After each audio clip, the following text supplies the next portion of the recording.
CNN 24 সংবাদে আমি শর্মী আপনাদের স্বাগত জানাচ্ছি। চলুন দেখে নেওয়া যাক আজকের কিছু গুরুত্বপূর্ণ সংবাদ শিরোনাম। 15 ফেব্রুয়ারির পর বরাকে বিজেপির প্রার্থী তালিকা ঘোষণা করা হবে বললেন মুখ্যমন্ত্রী।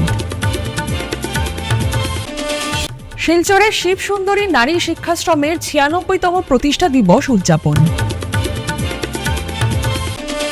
কাটিগড়ায় 18,000-এর অধিক মহিলাকে 10,000 করে চেক বিতরণ মুখ্যমন্ত্রীর। পূর্ব সোনাইয়ের আমতলা গ্রামে ভয়াবহ অগ্নিকাণ্ড, ইন্স্যুরেন্স জালিয়াতির অভিযোগে সোনাই থানায় মামলা। প্রয়াত কবীন্দ্র পুরকায়স্থের পরিবারের খোঁজ নিলেন মুখ্যমন্ত্রী ও রাজ্যপাল। এখন আসছে বিস্তারিত সংবাদে। মহিলা ক্ষমতায়নের লক্ষ্যে রাজ্য সরকারের অন্যতম গুরুত্বপূর্ণ উদ্যোগ মহিলা উদ্যমিতা প্রকল্পের অধীনে শ্রীভূমি জেলার উত্তর করিমগঞ্জ বিধানসভা কেন্দ্রে এক ঐতিহাসিক কর্মসূচির সাক্ষী থাকল। মঙ্গলবার উত্তর করিমগঞ্জ বিধানসভার শ্রীভূমি জেলা সরকারি উচ্চ মাধ্যমিক বিদ্যালয়ের মাঠে আয়োজিত এক বিশাল অনুষ্ঠানে অসমের মুখ্যমন্ত্রী ডক্টর হিমন্ত বিশ্ব শর্মা 14,134 জন মহিলার হাতে প্রত্যেককে 10,000 টাকা করে চেক তুলে দেন। এদিন রাজনৈতিক প্রসঙ্গেও মুখ্যমন্ত্রী গুরুত্বপূর্ণ মন্তব্য করেন। তিনি জানান, আগামী 15 ফেব্রুয়ারির পর বরাক উপত্যকার বিজেপি দলের প্রার্থী তালিকা ঘোষণা করা হবে। তার এই মন্তব্য ঘিরে রাজনৈতিক মহলে নতুন করে আলোচনা শুরু হয়েছে। এছাড়াও শ্রীভূমি জেলার সার্বিক উন্নয়নের কথা মাথায় রেখে মুখ্যমন্ত্রী আরও একটি উল্লেখযোগ্য ঘোষণা করেন।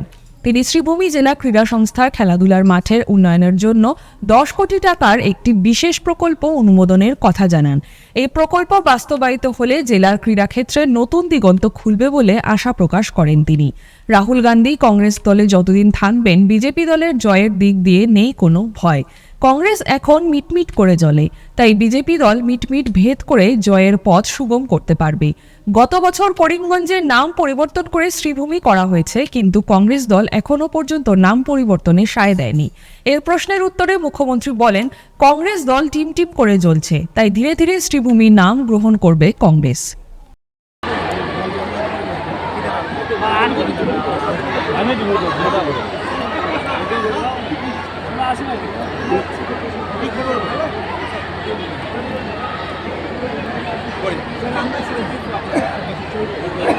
ঠিক আছে, সবাইকে বিহুর শুভেচ্ছা বলেন। রেজাউল করিমে কালি একটা মন্তব্য করেছিল, আজকে বিহুর দিন বেশি রাজনীতির সঙ্গে আজ আমি বলতে চাই না। ওনার সম্বন্ধে যে ভি বলার প্রয়োজন ছিলাম কালকে আমি ভালো করে বলে দিয়েছি। আজি যিহেতু উৰুকানিকা শিৱসাগৰৰ বিভিন্ন দল সংগঠনে কৈছে যদি তেওঁ ক্ষমা নখোজে তেনেহ'লে তেওঁলোকে বন্ধ দিব। আমি এই বিষয়ে আবার বিহুর পরে আলাপ করবে। বিহুর দিনা আমি বেশি পলিটিক্সের কথা বলতে চাই না, ঠিক আছে? এটা অত্যন্ত গম্ভীর বিষয়। ভারত সরকার বিষয়টার উপরে সংজ্ঞা নিয়েছে। আমিও आसाम सरकार, आसाम का जनता सब लोग इसको कंडेम कर ही रहा है और हम लोग बांग्लादेश का हिंदू का साथ हमेशा खड़ा रहे।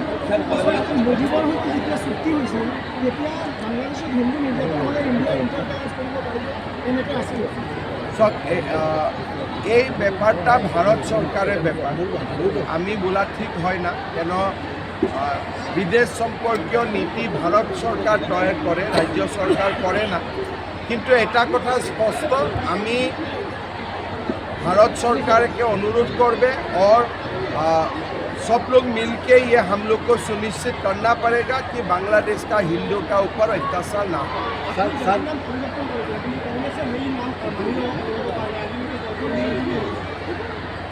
এইটো তো শ্রীভূমি হৈ গ'ল, কিন্তু কংগ্ৰেছত অলপমান টিউবলাইট না লাহে লাহে জ্বলিব, গতিকে জ্বলাটোতো জ্বলিবই, অলপ লাহে লাহে জ্বলিব। আজি যিহেতু উৰুকাৰ নিশা, গতিকে যুৱ সমাজক কিবা বাৰ্তা দিব নেকি আপুনি? আজি সকলোৱে উৰুকাৰ দিনা ফূৰ্তি কৰিব লাগে, ঘৰত পৰিয়ালৰ সৈতে, ডাঙৰৰ সৈতে, সৰুৰ সৈতে লগ লাগি আজি মিলা মিছাকৈ ভাত খাব লাগে। এইটো পৰম্পৰা।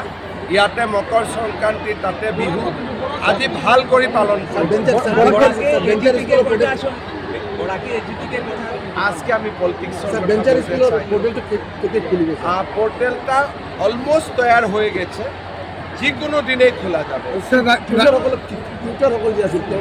যারা কোয়ালিফিকেশন আছে ওনা আপগ্রেড হবে, একটা ওনার জন্য স্পেশাল টেট করার কথাটাও আমি বিচার করব। স্যার আজকে 200 অধিক কম্পেনসেশন গ্রাউন্ডে যেগুলো টিচার বা নিযুক্তি আছে এটা কেন আটকে রয়েছে? কেউ আটকে না, 1.5 লাখ লোককে নৌকরি মিল গিয়া তো কেউ আটকে না, অতটা কাজ একটা একটা করে করতে হবে। হাইকোর্টের এটার পক্ষে রায় দিয়েছে। আমি বিষয়টা জানি না, কিন্তু সব তো কাজেই করেছে, কাজেই করতে আজি কিমান মহিলাকে আজি নিয়ার अबाउट मोर देन 70।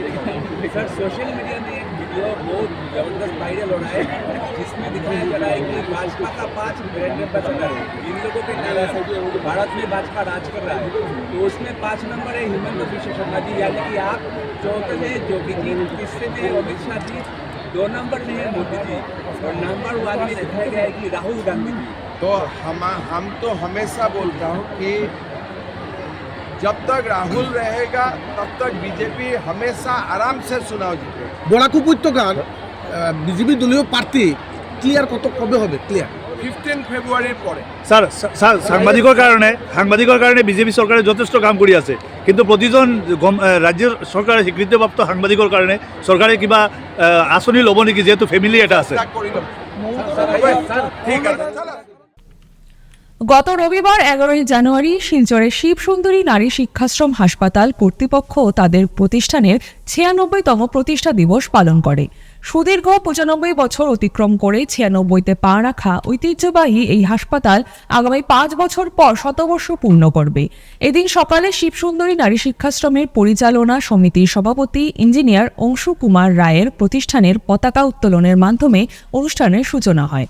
পরবর্তীতে সন্ধ্যায় প্রতিষ্ঠানের নার্সিং স্কুলের ANM প্রথম বর্ষের ছাত্রীদের কেপিং শিরোমণি প্রোগ্রাম অনুষ্ঠিত হয়। উভয় অনুষ্ঠানে সভাপতিত্ব করেন ইঞ্জিনিয়ার অংশু কুমার রায়। প্রতিষ্ঠানের সম্পাদক ডক্টর রাজদীপ রায় তার বক্তব্যে সমস্ত নার্সিং ছাত্রীদের উদ্দেশ্যে তাদের দায়িত্ববোধ, কর্তব্যপরায়ণ সহ সেবার মানসিকতা নিয়ে রোগীদের সাথে মানবিক ব্যবহার করার পরামর্শ দেন। তিনি উল্লেখ করেন, প্রকৃত শংসাপত্র হল হাসপাতাল থেকে ছাড়া পাওয়ার সময় রোগী বা তাদের অভিভাবকরা এই সেবিকার পরিষেবা ও সেবিকা সূচক ব্যবহারে ধন্যবাদ জ্ঞাপন করে হাসিমুখে নিজ বাড়িতে ফিরে যান। সেটাই হলো সত্যিকারের এবং বাস্তব শংসাপত্র। ডক্টর রাজদীপ রায় জানান, 2024-এর 11 জানুয়ারি শিবসুন্দরী নারী শিক্ষাশ্রমের নতুন বিল্ডিংয়ের উদ্বোধন হবে। কাটিগড়ায় মুখ্যমন্ত্রী ডক্টর হিমন্ত বিশ্ব শর্মার সভা সফলভাবে সম্পন্ন হয়েছে। অনুষ্ঠানে উপস্থিত হয়েছেন প্রায় 30,000-এর অধিক জনগণ। মঙ্গলবার দুপুরে মহিলা উদ্যমিতার 10,000 টাকা চেক বন্টন করতে পশ্চিম কাটিগড়ার রাজেশ্বরপুর খেলার মাঠে হেলিকপ্টার যোগে উপস্থিত হন মুখ্যমন্ত্রী ডক্টর শর্মা। বক্তব্য রাখতে গিয়ে মুখ্যমন্ত্রী ডক্টর শর্মা বলেন, কাটিগড়ায় 1800 লাখপতি দিদি আছেন এবং 18,000-এর অধিক মহিলাদের হাতে মহিলা উদ্যমিতার প্রথম কিস্তির নগদ 10,000 টাকার চেক বিতরণ করার কথা জানিয়ে যোজনার অধীন আগন্তুক দিনে দ্বিতীয় ও তৃতীয় পর্যায়ের কিস্তিতে 25 এবং 50,000 টাকা করে প্রদান করা হবে বলে জানান। এদিন বক্তব্যে বিরোধী দল কংগ্রেসের কঠোর সমালোচনা করে রাজ্য সরকার কর্তৃক বিভিন্ন ধরনের উন্নয়নমূলক প্রকল্পের নির্মাণ কাজের ফিরিস্তি তুলে ধরার পাশাপাশি কাটিগড়া বিধানসভা কেন্দ্রের বাদ পড়া মহিলাদের জন্য আরও 2,000 অরুণোদয় যোজনা প্রকল্প প্রদান করার কথা ঘোষণা করেন মুখ্যমন্ত্রী ডক্টর শর্মা। এদিন মুখ্যমন্ত্রী ডক্টর শর্মা সংবাদ মাধ্যমের মুখোমুখি হয়ে জানান, আগন্তুক নির্বাচনে কাছাড়ের সবকটি আসনে বিজেপির প্রার্থী প্রক্ষেপ করার কথা জানিয়ে কাটিগড়া বিধানসভা কেন্দ্রে আসামের ভূমিপুত্রকে টিকিট দেওয়া হবে বলে জানিয়ে অন্যান্য বিভিন্ন কথা তুলে ধরেন। আজ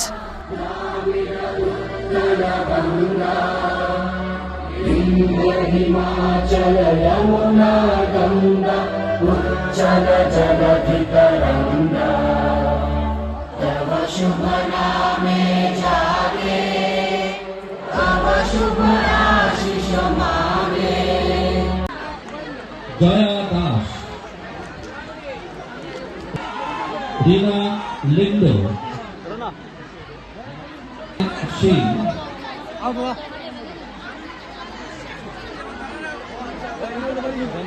ज्योत्सना रानी बालाकार and ভিও তারাই থেকে সরাসরি ভিও।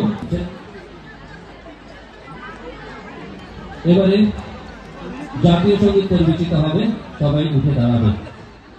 আপনারা আমার কথাটা ভালো করে শুনেন, আমি আপনাকে রাস্তা দেখাবে কি রকম সরকারের সাহায্য নিয়ে আপনারা আগামী 2-3 সালের ভিতরে লাখপতি দিদি বনতে পারবে। সেটা নেওয়ার পরে কার কার মোবাইল কেনার ইচ্ছা আছে হাতটা দাঁড়ান। কারো ইচ্ছা নাই? ঠিক আছে, 10,000 টাকাটা নেওয়ার পরে আপনারা টাকাটা কি রকম খরচা করবে? 1 নম্বর, আপনারা একটা সেলফ হেল্প গ্রুপ আছে, গ্রুপের ভিতরে একটা অ্যাকাউন্ট আছে, আপনারা 10,000 টাকা অ্যাকাউন্টে দিয়ে দেন, সবাই মিলিয়ে 1 লাখ টাকা হবে। যার যখন প্রয়োজন ওই ব্যাপার খুলতে চাই, ওনাকে 20-25 হাজার টাকা লোন নেন, ও লোনটা ফেরত দিবে, তারপরে দ্বিতীয়কে দেন, তৃতীয়কে দেন, এইরকম গ্রুপটা এই টাকাটার সহায় নিয়ে আপনারা সক্রিয় করেন। কে কে মা বলবে যে আমাদের গ্রুপে দেওয়ার ইচ্ছা নাই? কোনো কথা নাই, আপনারা ইচ্ছা নাই তখন আপনারা দেওয়ার প্রয়োজন নাই, কিন্তু গ্রুপে না দিলে নিজে কিছু একটা করতে হবে। এই টাকাটা নিয়ে আপনারা সেলাই মেশিন কাজ করেন, মৌমাখি কাজ করেন, ফিশারিতে কাজ করেন, গোমাতা নিয়ে আসুন ঘরে, যে কাজ করতে চায় একটা নিজের কাজ করতে হবে। 10,000 টাকাটা কাজে খরচা করতে হবে। কে কে মা বলবে কি আমি তো নিজে করতে পারবেন না, 10,000 টাকা তো খরচা হয়ে যাবে, আমার বিজনেস করার অভিজ্ঞতা নাই, তখন আমি কি করবে? এই টাকাটা নিয়ে আমার হাজবেন্ডের সঙ্গে আমি কিছু একটা করার চেষ্টা করবে। হাজবেন্ডের দোকান আছে, ওই জায়গায় টাকাটা দিয়ে দেন। হাজবেন্ডের ব্যবসা আছে, ব্যবসায় টাকাটা দেন। হাজবেন্ডের ফিশারি আছে, ওই জায়গাতে টাকাটা লাগান, আমার কিছু আপত্তি নাই। ফার্স্ট আপনারা টাকাটা গ্রুপে দেন। নাম্বার 2, গ্রুপে না দিলে নিজে কিছু একটা করেন। এটাও না করলে হাজবেন্ডের সঙ্গে মিলিয়া আপনারা কিছু একটা ব্যবসায় করেন। পূর্ব সোনাই এলাকার আমতলা গ্রামে ভয়ঙ্কর অগ্নিকাণ্ডের ঘটনায় পুড়ে ছাই হয়ে যায় 2টি দোকান। অগ্নিকাণ্ডে দোকানে থাকা সমস্ত সামগ্রী সম্পূর্ণভাবে নষ্ট হয়ে যায়। এই ঘটনায় ইন্স্যুরেন্স জালিয়াতির অভিযোগ তুলে সোনাই থানায় একটি মামলা দায়ের হওয়ায় এলাকায় তীব্র চাঞ্চল্যের সৃষ্টি হয়েছে। সোনাই থানায় দায়ের করা মামলার ভিত্তিতে জানা গেছে, গত 31 ডিসেম্বর গভীর রাতে আনুমানিক রাত 2টা নাগাদ হঠাৎ দাউ দাউ করে জ্বলে ওঠে মজমুল হোসেন লস্কর ও আব্দুল আজিজ লস্করের মালিকানাধীন 2টি দোকান। আগুনের ভয়াবহতা দেখে দোকান দুটির পরিবার পরিজন ও স্থানীয় বাসিন্দারা ঘটনাস্থলে ছুটে আসেন। খবর দেওয়া হয় দমকল বাহিনীকে। খবর পেয়ে দমকল বাহিনী দ্রুত ঘটনাস্থলে পৌঁছে আগুন নেভানোর চেষ্টা করলেও তৎক্ষণে দোকান দুটির সমস্ত সামগ্রী পুড়ে ছাই হয়ে যায়।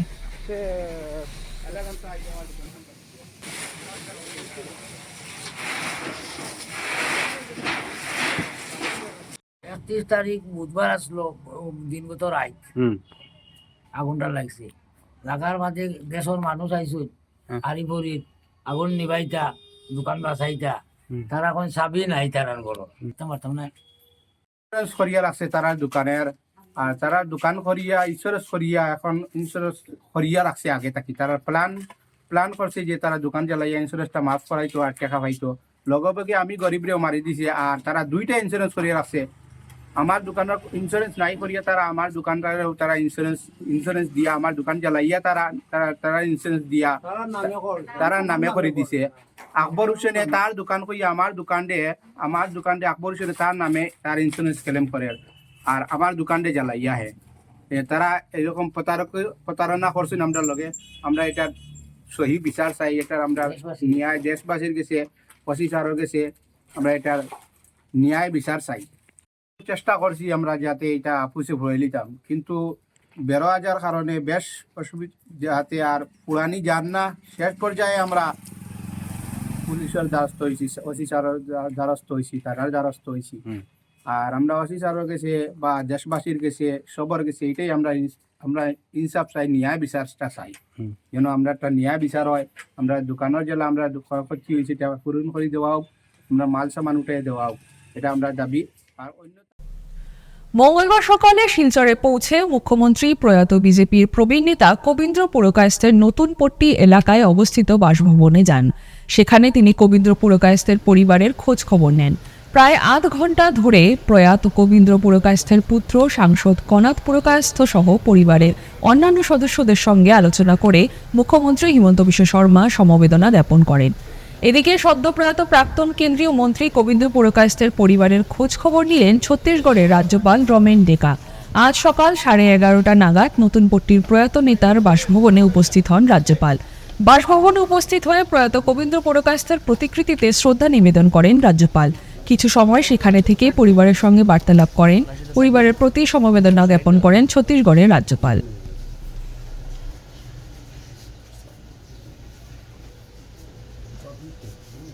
ভাৰতীয় জনতা পাৰ্টীৰ অসমৰ প্ৰতিষ্ঠাপক আৰু আমাৰ সকলোৰে শ্ৰদ্ধাৰ আৰু অসমৰ ৰাজনীতিৰ এগৰাকী মহীৰূপ গোবিন্দ পুৰকায়স্থ ডাঙৰীয়াৰ পৰলোক প্ৰাপ্তিত অসমবাসী ৰাইজ আৰু বিশেষকৈ ভাৰতীয় জনতা পাৰ্টীৰ কাৰ্যকৰ্তাসকল যথেষ্ট দুখিত আৰু সকলোৱে শোকত ভাগি পৰিছে।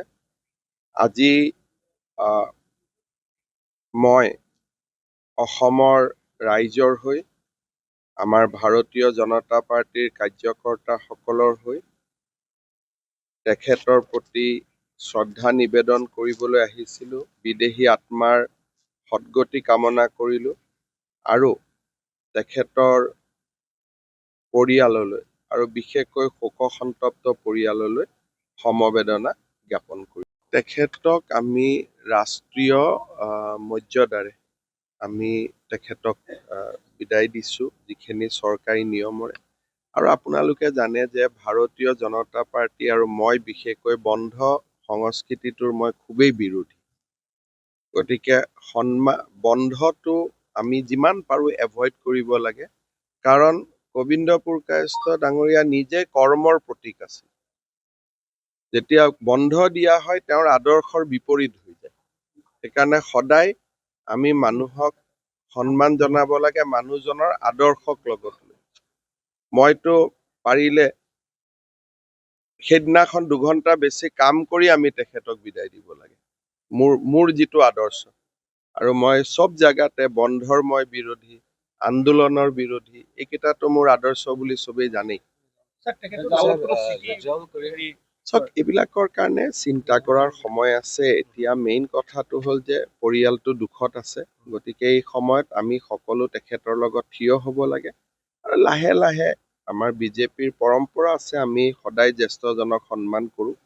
লাহে লাহে গোটেই হৈ CNN 24 সংবাদ আজকের মতন এই পর্যন্তই। নমস্কার।